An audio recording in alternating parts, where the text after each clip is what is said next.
You know, especially in America, there's the most... Oh, it's a lot made of nothing as far as I'm concerned. They don't follow trends. They don't beg for streams. The Rolling Stones don't chase what's next. They remember what matters. And when it comes to the bands they actually respect, it's never about popularity. It's about impact. John Lennon and Paul, first off, they gave us one of our first big hits, I Want to Be Your Man. For over 60 years, the Rolling Stones have bent every rule rock had. They didn't just break the system, they outlived it.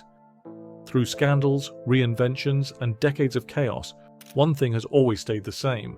They know who's real. The Stones don't fake respect. They don't hand out praise. When they name a band, the world pays attention. Sticky Fingers, Let It Bleed, Exile on Main Street. Each album a cultural reset. But beneath the grit and the guitars is a deep map of influence. Bands that came before, bands that challenged them, and bands that made them feel something again. This isn't about nostalgia, it's about connection. They've toured with legends, but only 5 made them stop and listen, the ones that pushed their limits and pulled something rare out of them. Here are the 5 bands the Stones hold sacred, across genres, across time. Number 1. The Beatles. Some bands inspire. The Beatles ignited something. The Rolling Stones didn't just respect the Beatles, they saw them as the gold standard. For all the rivalry headlines, Mick and Keith never pretended. From the first single to the final rooftop, the Beatles were always the band the Stones looked up to. Not because of how loud they were, but because of how deep they went. Mick Jagger once said, "The Beatles were so far ahead. We were playing clubs. They were already making history." This wasn't jealousy. It was awe. In fact, when the Stones released their second single, I Wanna Be Your Man, it was written by Lennon and McCartney. That wasn't just a favor, it was a baton pass, one band building up another before the competition even started. And from that moment, they became creative mirrors, pushing, provoking, evolving side by side. On tour, they'd sneak into each other's shows. In interviews, they'd trade jokes like old teammates. But behind the scenes, the Stones were studying the Beatles like a blueprint, how they layered harmonies, structured chaos, bent genres in ways that felt effortless. Keith Richards once said, "Without the Beatles, there wouldn't have been the Stones. We were always playing catch-up." And when Sgt. Pepper's Lonely Hearts Club Band dropped, it wasn't just an album, it was a reset button. Jagger later called it a breakthrough, the first real concept album, and by the time the Stones answered with their Satanic Majesty's request, the race had already evolved into something else. Respect, creative friction, mutual rebellion. These weren't just bands, these were forces. John Lennon once said the Beatles were more popular than Jesus, and the Stones knew exactly what he meant. The Beatles didn't follow culture, they rewrote it. They weren't trying to be cool, they were the reason anything was cool, and yet with all that weight behind them, they never lost the music, they never lost the edge. Mick Jagger later admitted, "The Beatles were always better musicians. They had this musical vocabulary that we were still learning." That kind of honesty only comes from real reverence. There was never bitterness, just recognition. The Beatles had melody, the Stones had swagger, but even at their loudest, the Stones never forgot who lit the match first. They learned from the best. And more than that, they listened. What bonded them wasn't friendship, it was momentum. Both bands tore through the 60s like hurricanes, leaving everyone else behind, but only one of them would last. And when the Beatles broke up, the Stones didn't cheer, they doubled down. Because if the Beatles were the beginning of something, the Stones were the long echo afterward. Number 2. Muddy Waters. Before there was the Rolling Stones, there was Muddy Waters. Not just an influence, not just a bluesman they respected. Muddy was the reason the Stones existed at all. Their name, the Rolling Stones, was taken directly from a Muddy Waters song. That wasn't marketing, that was identity. Keith Richards once said, "Muddy Waters was the start and end of everything for us." Long before fame, tours, or albums, the Stones were kids huddled around imported Chess Records vinyls. Listening to Rollin' Stone, Hoochie Coochie Man, and Manish Boy, they weren't just hearing music, they were hearing truth, raw, dirty, undeniable. They chased that sound across oceans. In 1964, they flew to Chicago, not for press, but to stand in the same studio where Muddy had recorded. Chess Studios. They wanted to breathe in the room. Mick and Keith met Muddy Waters that day. He was painting the ceiling when they walked in. Mick Jagger later recalled, "We were just standing there watching him, speechless. He was like royalty." That wasn't the only meeting. Muddy later performed with the Stones, most famously at the Checkerboard Lounge in 1981. The footage speaks for itself. The Stones weren't headliners, they were students. On stage, they didn't outshine him, they followed his lead. Richards grinned in the background. Jagger didn't strut.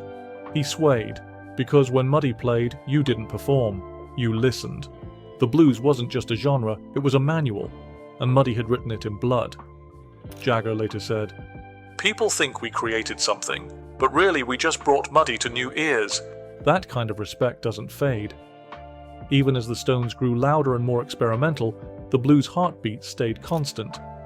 You can hear it in Love in Vain, Midnight Rambler, Ventilator Blues.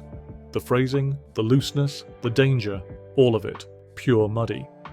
He taught them that imperfection was the soul, that restraint could hit harder than volume, that silence between notes could ache more than any solo. The Stones may have globalized blues rock, but they never forgot who lit the first fire. Muddy didn't ask for recognition, he was recognition. And when the Stones brought him out in front of arena crowds, it wasn't tribute, it was repayment. A lifetime of debt in 3 chords. They never called him a mentor, they called him the master. And the truth is, everything they built, the swagger, the danger, the edge, was rooted in what Muddy whispered through a broken amp long before they ever picked up a guitar. This wasn't collaboration, it was foundation, and without him, there is no Rolling Stones. Number 3, the Sex Pistols. There are bands that shaped culture, and then there are bands that tried to burn it down. To the Rolling Stones, the Sex Pistols weren't a threat. They were a mirror, held up decades later, cracked and covered in spit. A band so unstable, it made everything else seem scripted, and that's exactly why the Stones couldn't look away. Keith Richards once said, "They didn't care if the world ended tomorrow. That's what made them real." When punk exploded in the late 70s, the Stones had a choice, dismiss it or absorb it. They chose the second, because under the sneer and chaos, the Pistols were doing something familiar, ripping through the rules with nothing but instinct and feedback. They reminded the Stones of who they used to be. Johnny Rotten screamed like every amplifier was on fire. Sid Vicious couldn't always play bass, but he didn't need to. The band wasn't built for precision, it was built for detonation. It didn't just sound reckless, it felt dangerous. Mick Jagger once helped finance the Sex Pistols' legal defense during their obscenity trial. Quietly, without press. Jagger later said, "You couldn't tame them. That's why they mattered." It wasn't admiration, it was recognition. The Pistols weren't trying to be legends, they were trying to tear down the idea of legends. And that kind of chaos hit a nerve in the Stones. They'd seen fake rebellion. This wasn't that. On stage, it felt like a riot. But under the noise was something cleaner. Truth. Rotten was theatrical, but never hollow. He spat out lyrics like accusations. God Save the Queen didn't just rattle the government. It reminded rock what it was supposed to do. Disrupt. Offend. Shake the floorboards until something breaks.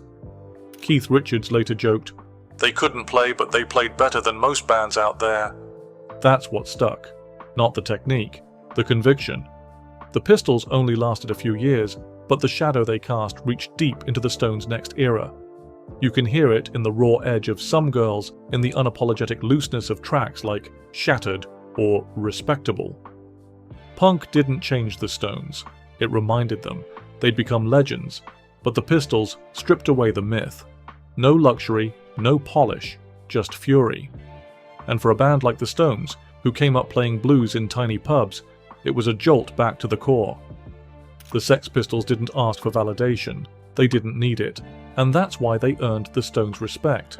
Because some bands chase perfection, but the ones that burn out fast and loud? Sometimes they leave the biggest mark.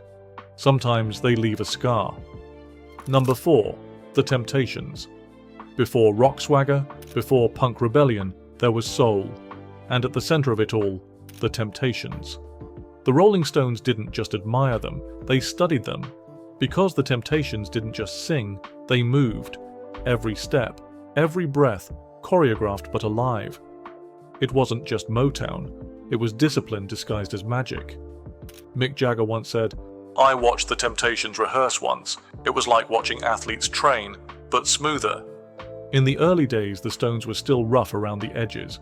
But when they toured America in the mid-60s, they saw something new.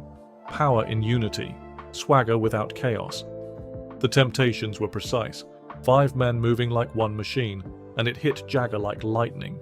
He didn't just admire the voice, he borrowed the entire approach. The finger snaps, the footwork, the slanted mic moves. It all traces back to nights spent watching Temptation sets from backstage. They weren't copying, they were honoring. There's live footage of Jagger mimicking Temptation-style footwork during Stones shows in the late 60s. Keith Richards once said, "They were tight as hell. You couldn't slip a hair between their harmonies." What the Stones loved wasn't just the sound, it was the control. The Temptations didn't need volume, they had focus. You could feel the heartbreak in My Girl, the tension in Papa Was a Rollin' Stone. And when the Stones leaned into ballads like Angie or Wild Horses, you could feel the Temptations echo. They weren't just inspired by the energy, they were shaped by the restraint. That contrast was everything. The Temptations showed that emotion didn't need distortion pedals. It needed trust. Between performers, between voices. They could turn a 3-minute song into a slow-motion earthquake. In private, Jagger often credited the Temptations for showing him how to feel a crowd rather than overpower it. And when he talked about influence, he never skipped their name. He once said, "Those Motown guys were my teachers. The Temptations, they taught me how to be still and make it loud." And the influence never faded. Even when the Stones leaned harder into rock, the vocal layering and phrasing kept pulling from that Motown DNA. They used it differently, but the roots stayed visible. This wasn't a one-time obsession, it was a foundation. While the Stones were exploding on magazine covers, the Temptations were climbing with elegance. They didn't riot. They rose. No controversy, no collapse, just timeless execution. That's what stuck with the Stones, because some bands light the fuse, but others, they refine the flame, and the Temptations did it with silk and steel. Number 5. AC/DC. Some bands evolve, others explode. AC/DC never needed to do either. To the Rolling Stones, AC/DC weren't imitators or rivals. They were a machine, brutal, stripped down and endlessly consistent. While other bands drifted into reinvention, AC/DC doubled down on who they were, over and over, and that's exactly why the Stones respected them. Keith Richards once said, "They're the only band that's never made a wrong turn. It's just straight ahead every time." When the Stones and AC/DC toured together, it wasn't about headliners or hierarchy. It was 2 freight trains colliding, no pretense, no polish. AC/DC didn't open with drama, they opened with thunder, and by the 3rd note, every audience in the room forgot who they'd come to see. Mick Jagger once called them one of the last real bands. Not because of nostalgia, but because of energy. They didn't complicate, they detonated. There's a clip from their 2003 SARS benefit show in Toronto, 500,000 people screaming as AC/DC and the Stones share the same stage. What impressed the Stones wasn't just volume, it was control. AC/DC were tight, unshakable. While their music felt like chaos, it was locked in, every beat, every riff carved from stone. Malcolm Young's rhythm playing wasn't flashy, but it was surgical. Angus Young's solos didn't drift, they punched. Charlie Watts reportedly said he admired their mechanical precision. Even he knew how hard it was to make something that loud sound that clean. Jagger once said, "They go up, hit you in the mouth, and leave before the lights even cool down. That's rock." There's something rare about that kind of conviction. Most bands experiment. AC/DC refused to, and that refusal became a kind of purity. Every album felt like the last one, in the best possible way. Familiar, heavy, relentless. The Stones didn't just hear it, they felt it.